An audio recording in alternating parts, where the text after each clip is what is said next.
Assalamualaikum warahmatullahi wabarakatuh. Perkenalkan, nama saya Howard Fernand Simanjuntak dengan NIM C1C021192. Saya akan menyampaikan materi tentang akad-akad lainnya. Baiklah, langsung saja ke materi pertama, akad syarf ataupun pengertian. Asyarf secara etimologi artinya al-ziyadah ataupun penambahan, al-aladi seimbang, penghindaran, pemalingan, penukaran atau transaksi jual beli. Kadang-kadang al-syarf dipahami berasal dari kata syarafa yang artinya membayar dengan penambahan.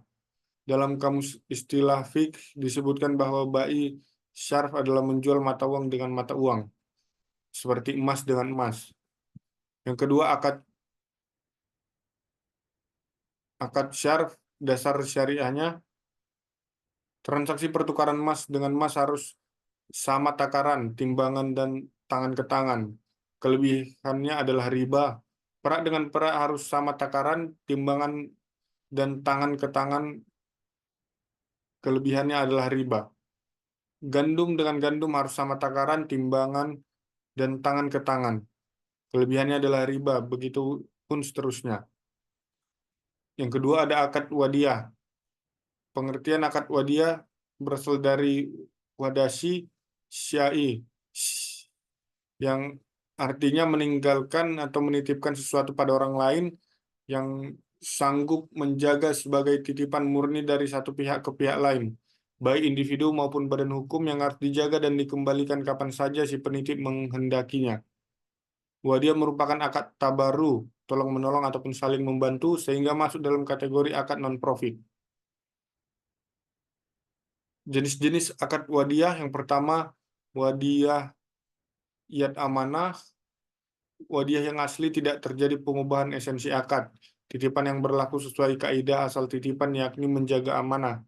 Yang kedua ada wadiah yad damanah. Wadiah di mana penerimaan titipan dapat memanfaatkan barang titipan tersebut dengan seizin pemiliknya dan menjamin untuk mengembalikan titipan tersebut secara utuh setiap saat kala si pemilik menghendakinya. Lalu selanjutnya ada wakalah.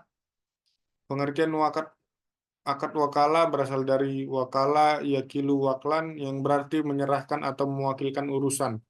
Al-wakala juga berarti penyerahan dan pemeliharaan. Akad wakala adalah akad yang memberikan kuasa kepada pihak lain untuk melakukan suatu kegiatan di mana yang memberi kuasa tidak dalam posisi melakukan kegiatan tersebut.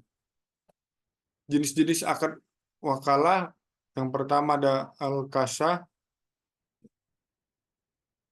lalu ada al-ammah, ketiga ada al-muqaidah, dan terakhir ada al-mutlakah.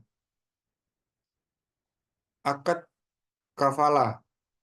Pengertian akad kafalah berasal dari bahasa Arab yang berarti al-daman, hamalah, dan za'amah ataupun tanggungan. Secara terminologi muamalah, pengertian al-kafalah adalah mengumpulkan tanggung jawab penjamin dengan tanggung jawab yang dijamin dalam masalah hak atau hutang sehingga hak atau hutang itu menjadi tanggung jawab si penjamin. Adapun jenis-jenis akad kafalah terbagi menjadi 5. Ada kafalah bin nafs, kafalah bin taslim, kafalah munajazah, kafalah muallakah. Akad selanjutnya akad kardul hasan. Kard berarti suatu pinjaman harta yang diberikan kepada pihak yang meminjam, yang kemudian hari peminjam itu wajib atau harus mengembalikan harta pinjaman tersebut sesuai dengan jumlah harta yang dipinjamnya ketika peminjam sudah mampu untuk membayarnya. Selanjutnya akad al-hiwalah. Secara etimologi, maksud al-hiwalah bisa diartikan dengan peralihan, perpindahan, perubahan warna, memikul beban di atas pundak, atau bertanggung jawab.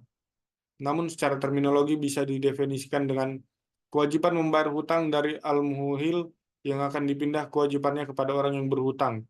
Biasa disebut muhal alaih. Jenis-jenis akad al-hiwalah. Yang pertama, hawalah dain, yaitu suatu kewajiban yang dimiliki seseorang atau orang lain guna memindahkan hutangnya. Yang kedua, hawalah hak, yaitu tagihan yang dimiliki seseorang guna memindahkan haknya ke pihak lain. Selanjutnya ada akad ar-rahan. Rahan menurut istilah syariat adalah menjadikan benda yang memiliki nilai menurut syariat sebagai jaminan hutang, sehingga seseorang boleh mengambil hutang atau mengambil sebagian manfaat barang tersebut. Secara etimologis, rahan berarti tetap atau lestari, sedangkan menurut syara gadai artinya menyandra sejumlah harta yang diserahkan sebagai jaminan secara hak, tapi dapat diambil kembali dengan tebusan. Baiklah, sekian materi yang dapat saya sampaikan. Terima kasih.